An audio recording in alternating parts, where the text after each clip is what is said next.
The electric car industry is scouring the earth for battery metals. From lithium in the Chilean salt flats, to nickel in Indonesian rainforests, to valuable metals on the deep sea floor. China, the US and Europe are engaged in a resource arms race that stretches around the globe to try to meet skyrocketing demand. But extracting those raw materials comes at a cost, which can include scarred landscapes, toxic pollution and dangerous working conditions. There's no question combustion engines are a problem. They emit hazardous fumes and a fifth of yearly global greenhouse gas emissions. Electric cars are promising to change all that. Experts say the benefits of EVs outweigh the costs. But where do battery metals come from, and what is mining them doing to the planet? Your average consumer EV has over 6 times as much mineral content as a petrol vehicle. Most of that goes towards the massive battery pack. Each one is made up of thousands of cells. It's here that lithium ions move back and forth between an anode and a cathode as the battery charges up and then powers the vehicle. This is where you'll find many of the minerals at the centre of today's mining boom. Change the mix of metals here and you change the car's performance, including its range and charging speed. And each metal has its own story.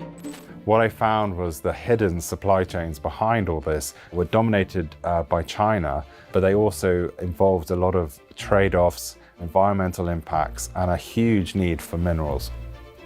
This is Henry Sanderson. His book, Volt Rush, looks at how the race to go green has upended global supply chains and transformed landscapes, like in Chile's Atacama Desert.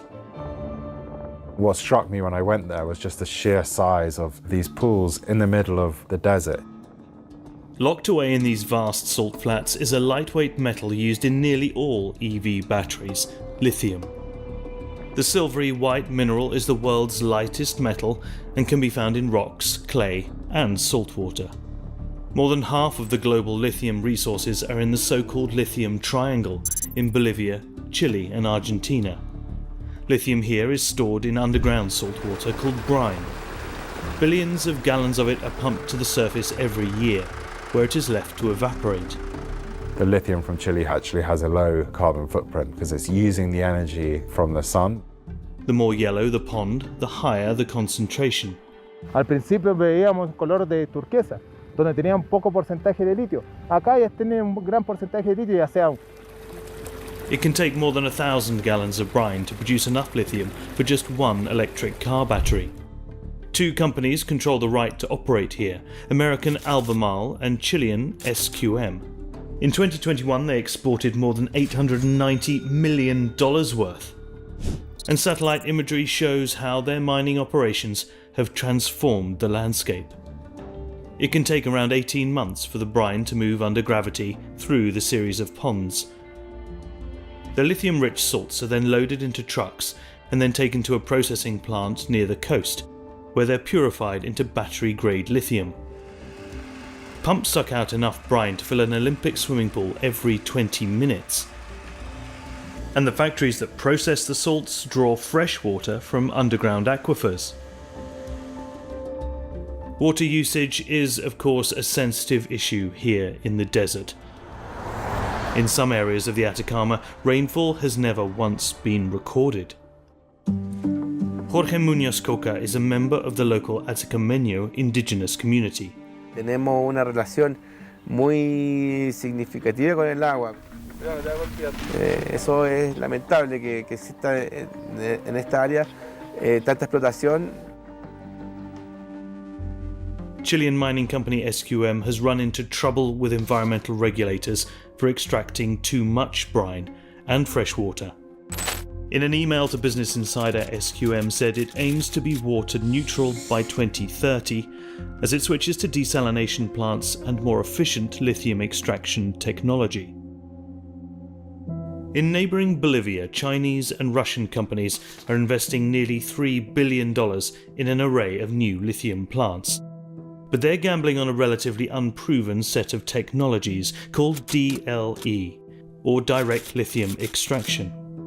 Instead of waiting for water to evaporate from brine, this approach draws out the lithium using a range of chemical or heat-based processes. It can take only a few hours, but it's unclear how water or energy intensive these processes will be. With foreign mining companies moving in, locals like Abdon Morales are worried about the precious water supply. En la casa no debe haber agua. Vamos a buscar. He's disillusioned after years of high hopes for Bolivia's lithium industry. A pilot plant was opened 60 miles from his home in 2013, promising jobs and prosperity. But Bolivia lacked the technical know-how to scale up, and the jobs never came. Abdon is not against lithium mining, he just wants any company coming in to extract the metal to be open and honest. Este tiempo poca agua. Ante todo siempre el diálogo, ese sería el camino. Que ellos vengan a sincerarnos, a decir, esto es lo que vamos, esto es lo que necesitamos. Porque si ustedes no nos van a dar agua, estas plantas van a ser un elefante blanco.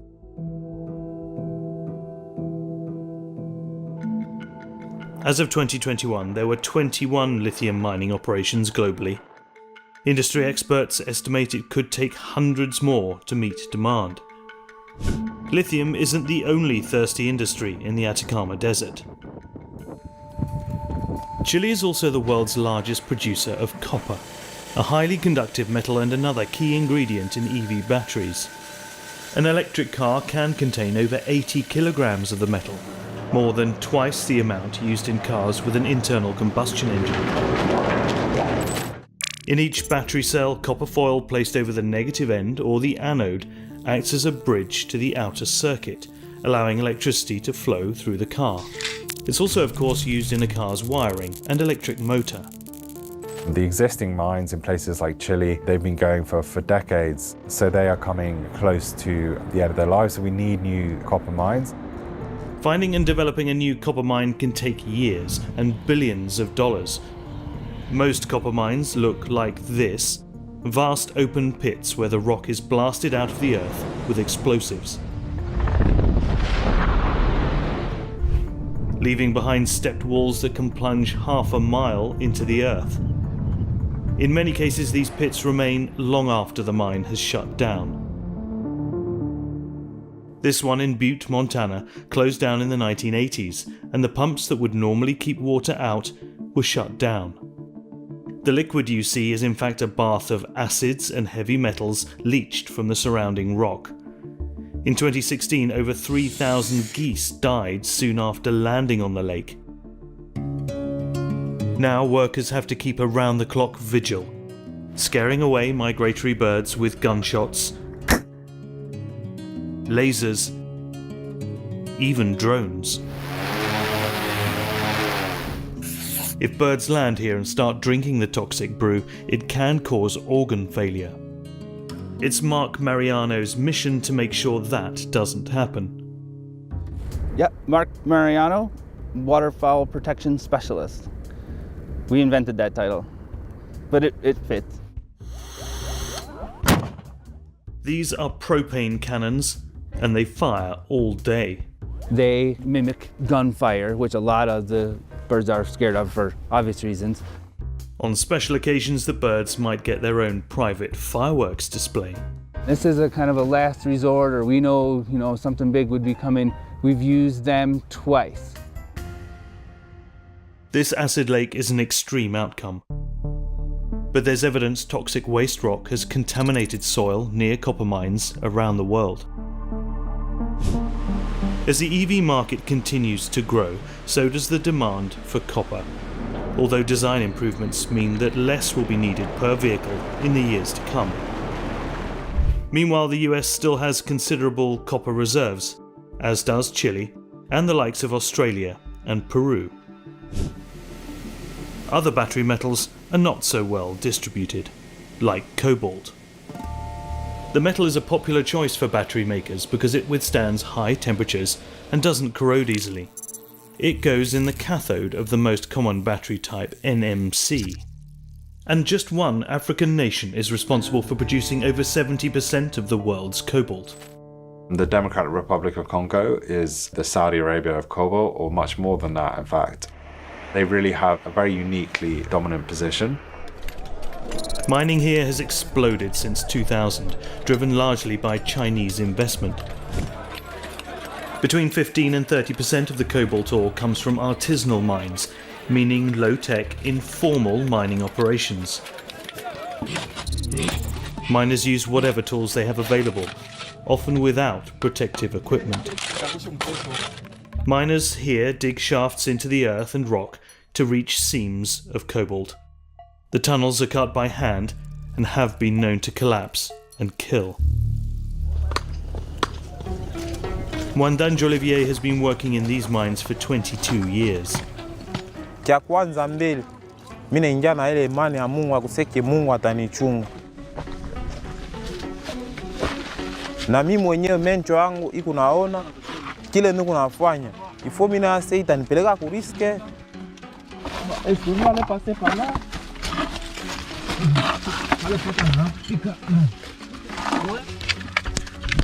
Oh là là. Tenez ça même à la main. Wow, wow, wow, wow, wow. Hapa hivi ndio kwa taki. Hii yote unaona hivi ni maproduit. Ni maproduit hivi. Unaona? Hii yote hii ni maproduit. Mwandanji and a team of 3 others work here. They cut chunks of ore from the walls Njo produit, njo cobalt hii. and later haul their load back up to the surface. Miners take the rocks to a local depot where they are assessed and weighed. Mwandanji can earn between $200 and $300 a week. The price can change on a daily basis, depending on the value of cobalt on the global market. He says he makes enough money to support his family. Niko na batoto 8, batoto wangu banafundaka, batoto wangu banakuraka, donc artisanal njo muletoka shina ku societe. Hundreds of thousands of people work in DRC's artisanal cobalt mining sector. Men tend to work as miners and traders, while women find work processing the ore. Mie umu mkaji mimi naendesha miaka 5 ya kutumika muikaji ya komiakol. Clarice says this site follows strict rules. Umu miaka ya yulu inakataziwa muikaji yetu. But over the years, human rights groups have also raised the alarm about child labour at unregulated mining sites. A 2016 Amnesty International report found thousands of children working as artisanal miners. The Amnesty report really opened a lot of people's eyes to what was actually going on in the DRC and the extent of abuses. Most companies had little idea about where they got their cobalt or what was going on. Some manufacturers looked to source their cobalt from large industrial operations instead. These mines are big operations, fenced off, secured, big processing plants, big open pit mines. But these mines haven't been without their problems either.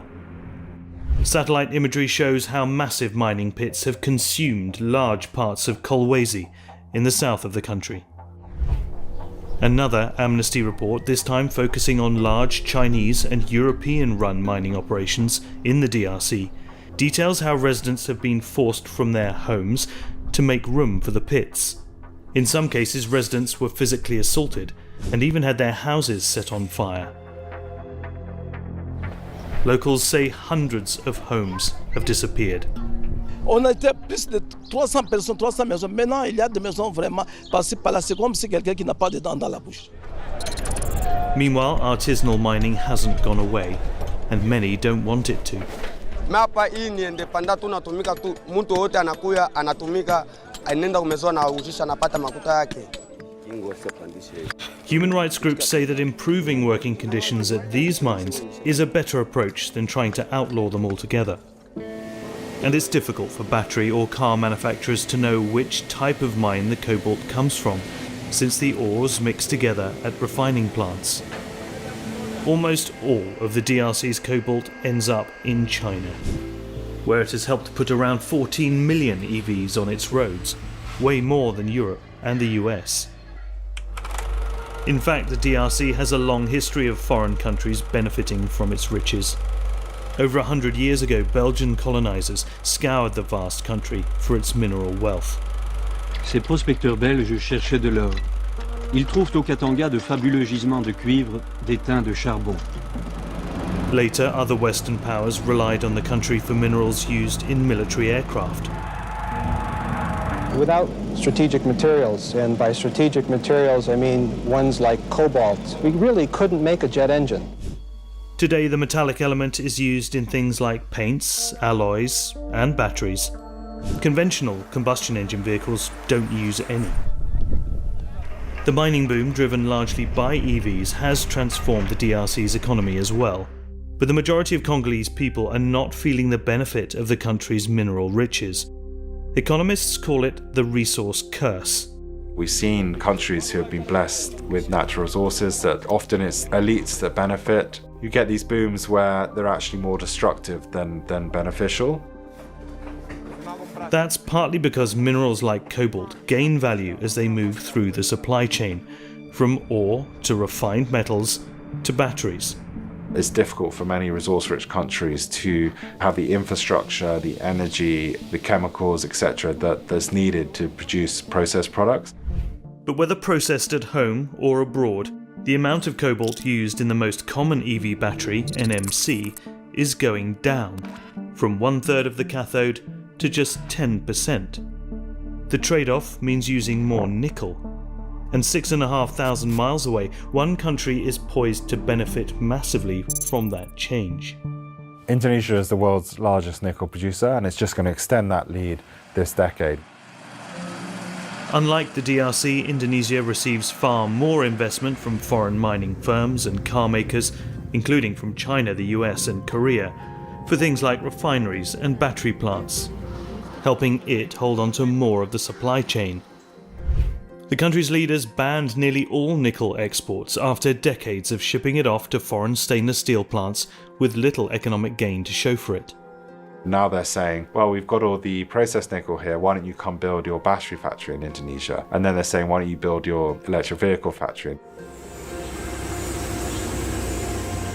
Nickel mining in Indonesia is concentrated on the resource-rich island of Sulawesi, where mineral extraction is increasingly coming into conflict with nearby agriculture. Jangan dulu garap di sini, tapi mereka pihak tambang ini dia tidak dengar. These are clove farms, and some locals say mining companies have forcibly cleared their lands. Karena ini pohon cengkeh sudah habis semua, gemetar. Ini mata pencahariannya kita sudah di situ, sudah kita impi-impikan anak kita nantinya kalau dia kuliah di situ pas kita naik itu tidak ada, itu hancur. Now they patrol the land themselves, armed and ready to defend their crops.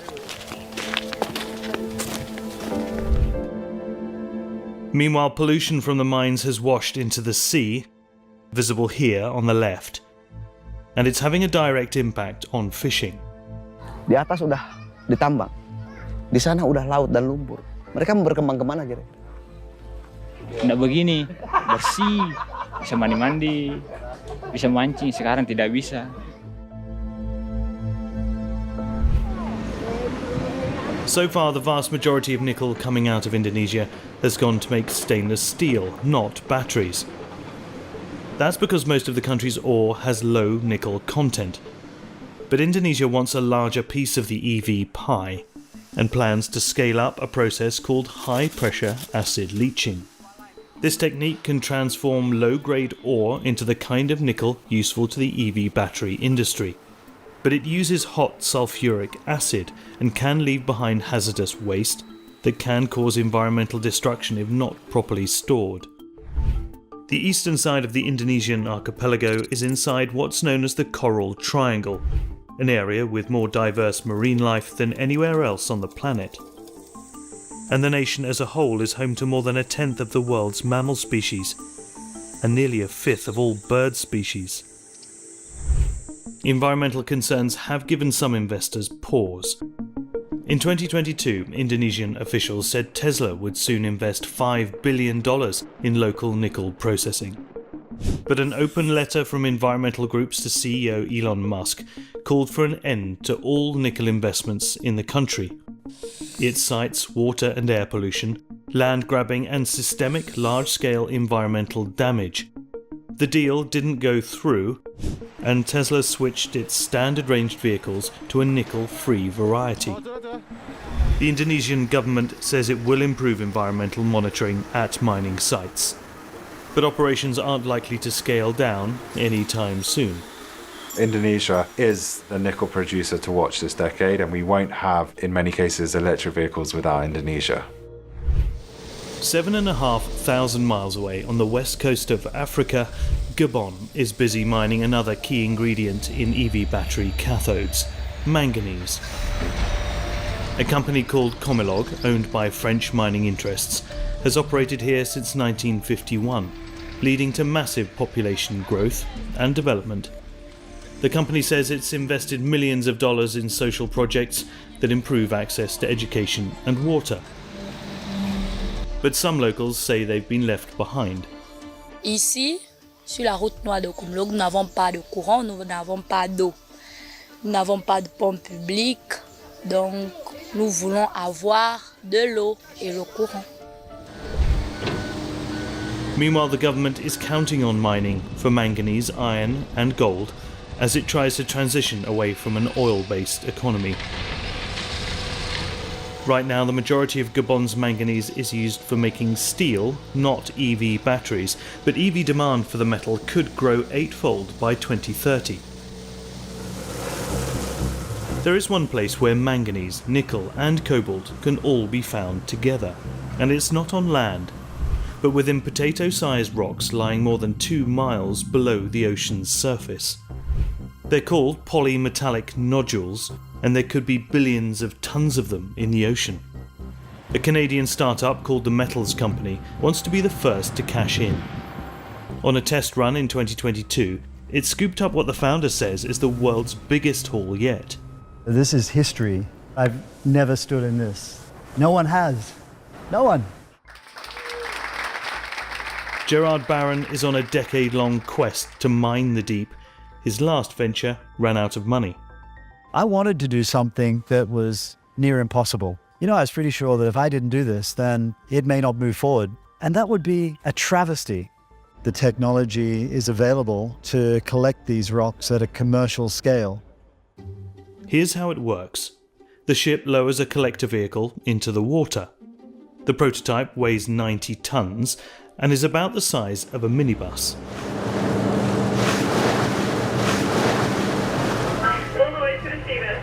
Copy. Operators drive the collector remotely from inside the control room. Yeah, nodules. Each vehicle has 4 nozzles and sensors that adjust their positions. They hover just above the seabed, and the nodules that are laying there are sucked into the nozzle. They work kind of like a vacuum cleaner. The machine also collects the top few centimeters of mud. Internal pumps separate that from the rocks and shoot some of the sediment back out. Next, air bubbles push rocks, mud, and seawater up a tube that can extend up to 2.5 miles. After about 12 minutes, the slurry reaches the surface. Here, a whirlpool uses gravity to separate the nodules from water and sediment. Nodules are found in flat, soft parts of the deep ocean floor around the world. One of the most promising nodule fields is in the Clarion-Clipperton Zone, a stretch of Pacific Ocean floor about as wide as the continental United States. A promotional video for the Metals Company calls this mining area a vast underwater desert. But even deserts have life in them, and this stretch of seafloor does too. Recent expeditions have found a never-before-seen octopus, a swarm of eels eating bait, plus sea cucumbers, fish, and species not found anywhere else. No matter how careful the miners are, some environmental impact is impossible to avoid. We can't really predict the scale of species extinctions that would come from that much mining, but there's reason to think it could be significant. We don't actually know enough yet to understand all these impacts and therefore the costs. Deep-sea mining in international waters is regulated by the International Seabed Authority. By the end of 2023, it had granted exploration contracts to 31 companies and governments. It takes a different type of contract to mine the seafloor at commercial scale, and no one has one of those yet. If all goes according to plan, the metals company aims to build processing centres at ports that will melt and refine the rocks. The nodules wouldn't leave behind tons of waste rock like other ores do. We generate zero waste and zero tailings. We don't have the risk of any child labour. We can commercially pick up these rocks and help stop some of the terrible deforestation of our most biodiverse habitats on land. However, it's not clear yet whether ventures like this can scale. And experts say there's no evidence land-based mining would go away or even decline if seafloor mining takes off. You'll just end up with a situation that you are going to have increased ecological harm on land and then at sea as well.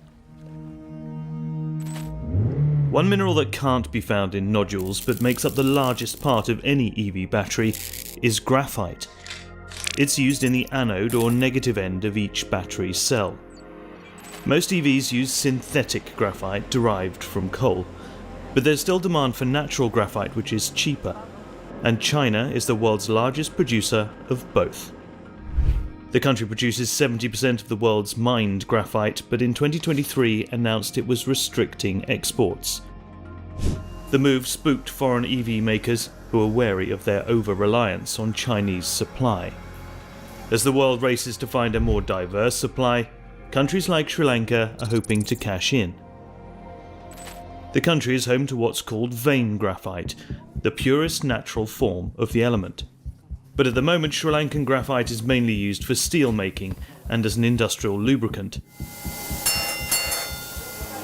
And working in the mines is difficult and dangerous. Neil Suresh Abisekara has worked in Kahatagaha, Sri Lanka's biggest graphite mine, for 11 years. It descends 2,000 feet, the deepest in the country. අටේ මට්ටම තියෙන්නේ. අටේ මට්ටමේ ගිහිල්ලා අයත් ඔය වගේ එකකින් අය යන්න ඕනි. එමෙමෙදි මට්ටම් 4-5ම තියෙනවා යන්න 2000 දක්වා යන්න. To mine the graphite, Neil and his colleagues use drills and explosives. මේ අපි දැන් ලෑත් මේ වෙඩි ගැටයක් බඳින්න යන්නේ. මේකට ගන්න වෙඩි ගැටේ බඳිනවා කියලා. මේකලා මේක ඇතුළට වෙඩි කවා ගන්න ඕනේ මේක. ඊට පස්සේ මේක තදට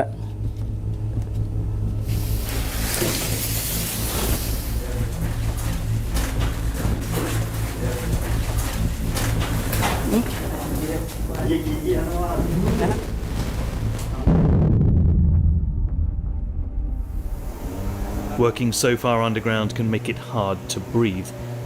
The work exposes miners to toxic air particles, putting them at risk of lung diseases like pneumoconiosis.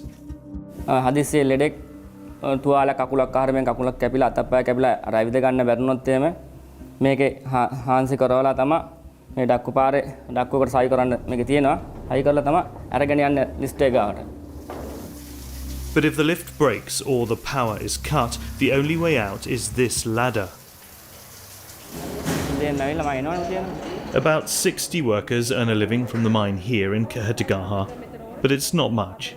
In January 2020, mine workers went on a hunger strike for increased wages for the first time since 2012. The government gave workers an increase of just 50 rupees a day, that's 3 US cents, promising to meet other demands in the future. But those needs have still not been met. With more modern machinery, Sri Lanka could be well placed to tap into the huge demand for graphite from the EV industry. Miners here just hope they won't be left behind.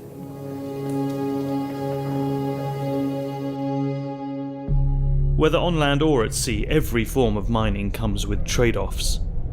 After extraction and refining, battery metals head to gigafactories like this one. At the moment they roll off the assembly line, EVs have a carbon footprint about 30% larger than internal combustion engine cars on average. However, that begins to change as soon as you start the engine. Because driving an EV has no direct emissions, they still have a lower climate impact over their lifetime, even if they're charged with electricity that comes from fossil fuels. Reducing greenhouse gases is the #1 tool humans have to fight the climate crisis, which is displacing people and threatening many species. As EVs enter the mainstream, consumer power, Sanderson says, will likely force car manufacturers and mining companies to clean up their acts. Consumers, I think, are in a powerful position because electric vehicles are still relatively new to many people. It's supposed to be a better product. People care more about where all the materials come from, so that's helping to drive change. Meanwhile, one of the best ways to clean up the EV supply chain is by minimizing the need for mining in the first place, which means reusing and recycling as much as possible. A handful of startups use end-of-life EV batteries for large-scale energy storage, fields of lithium-ion batteries, which will be an essential part of scaling up wind and solar power. And recycling rates for battery metals are trending upwards. The US, Europe and Asia have seen massive public and private investment in recycling infrastructure. Getting the minerals out of the complex battery cells is its own puzzle. Crushing or shredding the batteries is risky because they can catch fire under pressure. A company called Li-Cycle says its process addresses that issue. The team built a machine that slices batteries into confetti-like shreds while keeping them submerged in liquid.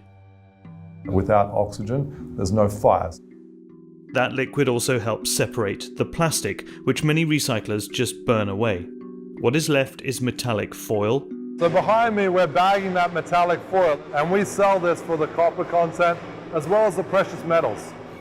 And black mass. Black mass contains the nickel, the cobalt, manganese, graphite, lithium, etc. As recycling operations like this scale up, recovered metals could eventually account for about half of the amount of cobalt and nickel the world uses, but that might not happen until the year 2050. By then, investments in public transportation and greater awareness of the climate crisis will possibly have even brought about a less car-centric world. But while the car continues to be king, Sanderson says the electrification of transit is essential. We shouldn't let the perfect be the enemy of the good, and it pales in comparison to the destruction wreaked on the planet by our addiction to fossil fuels, and that we need to make this shift